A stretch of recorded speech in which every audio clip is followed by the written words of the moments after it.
Les détails du journal, dans le cadre de la mise en exécution des directives du président Abdel Fattah el-Sisi de faire passer des examens en ligne à tous les étudiants dans les universités, le Premier ministre Moustapha Madbouli s'est réuni avec les ministres de l'enseignement supérieur et des télécommunications. La réunion a été centrée sur le suivi des efforts déployés par les deux ministères pour développer l'infrastructure technologique dans les universités gouvernementales égyptiennes.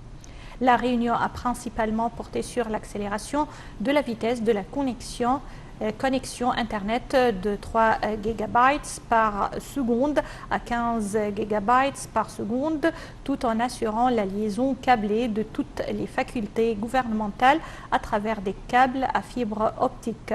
Ils ont aussi examiné le développement de la base des données des universités gouvernementales et du réseau informatique des universités égyptiennes au Conseil suprême des universités.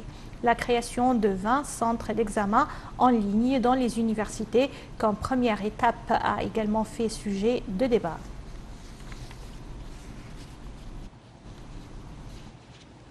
La bourse du Caire a enregistré cette semaine un gain de 6 milliards 300 millions de livres égyptiennes et ces indices ont tous bondi.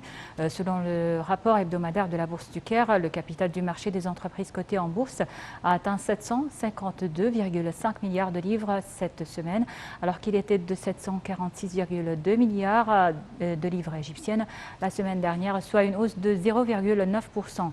Les indices de la bourse du Caire ont tous bondi lors des séances de la semaine, deux séances uniquement en raison des congés de la fête d'Al-Adha. Le principal indice EGX 30 a progressé de 0,81% à 14 295,13 points. L'indice EGX 70 des petites et moyennes entreprises a bondi de 1,73% pour atteindre 540,03 points, alors que l'indice le plus élargi EGX 100 a haussé de 1,19% à 1420,89 points.